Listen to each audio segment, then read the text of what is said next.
கற்றது உலகளவாகவும் கல்லாதது கைமண் அளவாகவும் இருக்கட்டும். Hello everyone, எல்லாரும் எப்படி இருக்கீங்க? நல்லா இருக்கீங்களா? இனி நான் பேச டாபிக் என்ன அப்படின்னு பார்த்தீங்கன்னா டிரான்ஸ்போர்ட்டேஷன். இந்த போக்குவரத்து அப்படின்னு வரும்போது சில விஷயங்களை பற்றி உங்ககிட்ட நான் பேசணும் அப்படின்னு நினைக்கிறேன். ஏன்னா இந்த வீடியோ உயிர் சம்மந்தப்பட்ட வீடியோ அப்படின்னு சொல்லலாம், உறவுகள் சம்மந்தப்பட்ட வீடியோ அப்படின்னு சொல்லலாம். எதனால் இதை பற்றி நம்ம பேசுகிறோம் அப்படிங்கிறதுக்கான காரணம் ஒரு பக்கம் இருக்குது. இன்னொரு பக்கம் என்ன அப்படின்னு பார்த்தா, பைக் ஓட்டிகிட்டு போகிறவங்க கார் ஓட்டிகிட்டு போகிறவங்கள குத்த சொல்லுவாங்க, கார் ஓட்டிகிட்டு போகிறவங்க பஸ் ஓட்டிகிட்டு போகிறவங்கள குத்த சொல்லுவாங்க, பஸ் ஓட்டிகிட்டு போகிறவங்க லாரி ஓட்டிகிட்டு போகிறவங்கள குத்த சொல்லுவாங்க. ஸோ இந்த சில விஷயங்கள் அப்படிங்கிறது எழுதப்படாத விதியாக வந்து இருந்துட்டு தான் இருக்கும். பட் இருந்தாலும் நம்ம எந்த வண்டியில் போனாலும் நாம் பார்த்து கவனமாக போகணும் அப்படிங்கிறது ரொம்ப ரொம்ப முக்கியமான ஒரு விஷயம். எல்லாத்துக்கும் மேலே டிராஃபிக் ரூல்ஸை மதிக்கணும் அப்படிங்கிறதும் ரொம்பவே முக்கியமான ஒரு விஷயம். அதை பற்றி தான் இந்த வீடியோவில் நான் உங்ககிட்ட பேசணும் அப்படின்னு நினச்சேன்.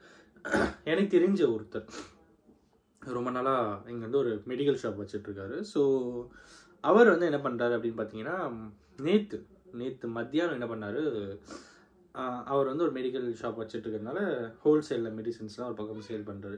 ஸோ பாக்ஸஸ்லாம் அவருடைய வண்டியில் முன்னாடி அடுக்கிக்கிட்டு என்ன பண்ணார், கிளம்பி போகிறாரு. அவர் கிளம்பி போகும்போது அவர் என்ன பண்ணுறாரு அப்படின்னு பார்த்தீங்கன்னா, ஒரு இடத்துல வந்து லெஃப்டில் தான் போகணும். ஸோ ரைட் வந்து wrong route, one way wrong route. So இவர் என்ன பண்ணார், அங்கேருந்து லெஃப்டில் போனால் ஒரு 100 மீட்டர் போய் யூட்டர்ன் போட்டு இவர் போகிற வழியில் தான் ஜாயின் ஆகும். பட் இவர் என்ன பண்ணார், நம்ம ஏன் 100 மீட்டர் போயிட்டு யூட்டர்ன் போட்டு வரணும், இப்படியே போயிடலாமே அப்படின்னு சொல்லி ரைட்டில் போயிட்டார். சரி, லெஃப்டில் போய் யூட்டர்ன் போட்டு இப்படி போகிற விட்டு இந்த போட்டு ஜாயிண்ட் ஆகும். இவர் என்ன பண்ணார், நம்ம இவ்வளோ தூரம் போய் யூட்டர்ன் போடணுமா, பெட்ரோல் செலவாகும் அப்படின்ட்டு சொல்லி என்ன பண்ணார், ரைட்டில் போயிட்டார். ரைட்டில் போகும்போது ஆப்போசிட்டில் வண்டிங்கள்லாம் வந்துட்டுருக்கு.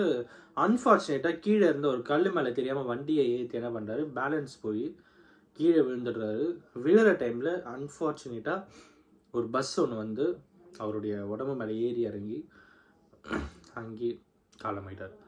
ஸோ நான் யோசித்த சில விஷயங்கள் என்ன அப்படின்னு பார்த்தா, பாவம் அப்போ தான் அவர் வந்து ரீசெண்டாக இப்போ தான் ஒரு 1 or 2 இயர்ஸாக தான் ஒரு மெடிக்கல் ஷாப் வச்சு, பெரிய லெவலில் மெடிக்கல் ஷாப் வச்சு நல்ல ஓரளவுக்கு செட்டில் ஆகிற டைமில் வரும்போது இந்த மாதிரி ஒரு விஷயம் நடந்திருக்கு அப்படிங்கிறது வந்து ஒரு அன்அக்செப்டபிள் அப்படின்னே சொல்லலாம்.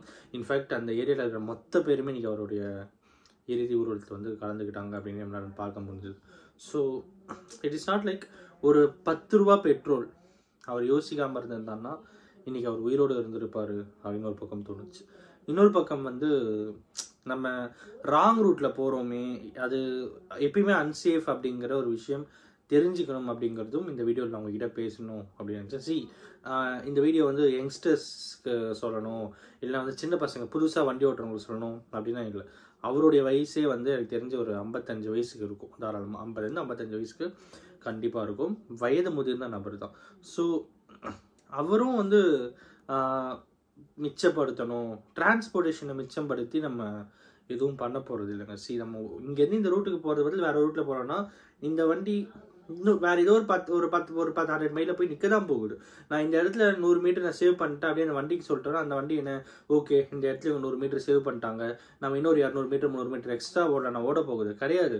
அந்த 100 மீட்டர் தான் ஓட போகுது. அது இந்த பக்கம் ஓட்டிகிட்டு போயிட்டு நம்ம பெட்ரோல் போட்டுக்கிறோம், பண்ணிக்கிறோம், டைம் சேவ் ஆகுது அப்படின்னு நம்ம யோசிக்கிறதுலாம் வந்து இந்த மாதிரி விஷயங்களை யோசிக்கணும் அப்படிங்கிறது வந்து ரொம்ப ரொம்ப தவறான ஒரு விஷயம் அப்படிங்கிறது தான் இந்த வீடியோவில் அவங்ககிட்ட பேசணும் அப்படின்னு நினச்சேன். அண்ட் எல்லாத்துக்கும் மேலே ரொம்ப ரொம்ப ஒரு நேற்றுலாம் மைண்ட் உறுத்திக்கிட்டே இருந்தது, என்னடா இதை பற்றி நம்ம பேசணும், ஒரு அவேர்னஸ் க்ரியேட் பண்ணணும் அப்படிங்கிறதுக்காக தான் இந்த வீடியோ நான் வந்து மேக் பண்ணுறேன். ரோட்டில் நம்மளே நிறைய டைம் போகும்போது வண்டிகள் வர்றதை பார்க்காம கிராஸ் பண்ணுறதா இருக்கட்டும்.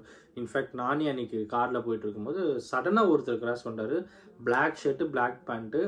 நான் நைட்டில் காரில் போயிட்டுருக்கேன், நடு ரோட்டில் பொறுமையாக கிராஸ் பண்ணிட்டு இருக்காரு ஹைவேவில், எனக்கு எதுவுமே தெரியல.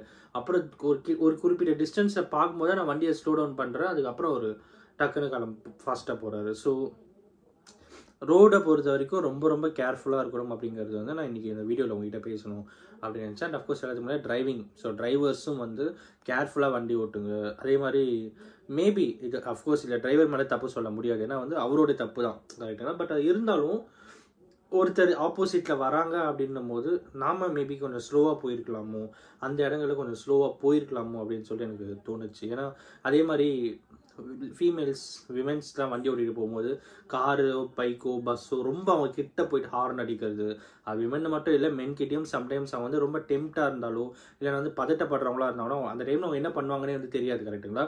ஸோ அந்த மாதிரி இருக்கும்போது அதுவுமே ரொம்ப ரொம்ப ரிஸ்கியான ஒரு விஷயம் தான், கரெக்டுங்களா? ஸோ கிட்ட போய் ஹாரன் அடிக்கிறது, அதே மாதிரி ரொம்ப கிட்ட போயிட்டு வளைய திரும்புறது, இதெல்லாம் வந்து தவிர்க்க வேண்டிய சில விஷயங்கள், விபத்துக்குள்ளாகிற சில விஷயங்களை நம்ம தவிர்க்கணும் அப்படிங்கிறது இந்த வீடியோவில் நம்ம கிட்ட சொல்லணும் அப்படின்னு நினச்சேன். அண்ட் அஃப்கோர்ஸ் ஒரு எனக்கு பிடிச்ச யூடியூபர் ஒருத்தர், ஓகேங்களா, ஆர்ஜே ஷா அவர்கள். ஸோ அவர் ஒரு வீடியோ சொல்லியிருப்பார், 30 நிமிடம் முன்னாடி போகிறது, 30 நிமிடம் லேட்டாக போகிறது தப்பு இல்லை, 30 வருஷம் முன்னாடியே போகிறது தப்பு அப்படின்ட்டு, அதாவது மேலே போகிறது. ரொம்ப அழகான வரிகளாக இருந்தது. ஸோ அதெல்லாம் இன்றைக்கி நான் உங்ககிட்ட பேசணும் அப்படின்னு நினச்சேன். ஸோ எல்லாருமே வண்டி ஓட்டுறவங்க நிறைய பேர் இருப்போம், டிரைவிங்கில் நிறைய பேர் இருப்போம், டிரைவர்ஸ் நிறைய பேர் இருப்போம். ஸோ எல்லாருக்கும் சொல்ல வேண்டிய ஒரு விஷயம் என்ன அப்படின்னு பார்த்தா, நம்ம வண்டியை கேர்ஃபுல்லாக ஓட்டணும் அப்படிங்கிறது தான். எதிர்க்க வரவங்க மேலே தவறு இருந்தாலும் நம்ம மேக்ஸிமம் அதை புஷ் பண்ணி ஸ்டாப் பண்ணுறதுக்கு பார்ப்போமே அப்படிங்கிற ஒரு அட்டம்ப்டை உங்கள்கிட்ட நான் பேசணும் அப்படின்னு நினச்சேன். அண்ட் அஃப்கோர்ஸ் இந்த வீடியோ நான் ஒருத்தருக்கு நாலேஜ் இருந்தால் அவங்களுடைய லைஃப் சேவ் ஆகும் அப்படின்ற ஒரு நம்பிக்கையோட இந்த வீடியோ பிடிக்கிறேன். Thank you so much.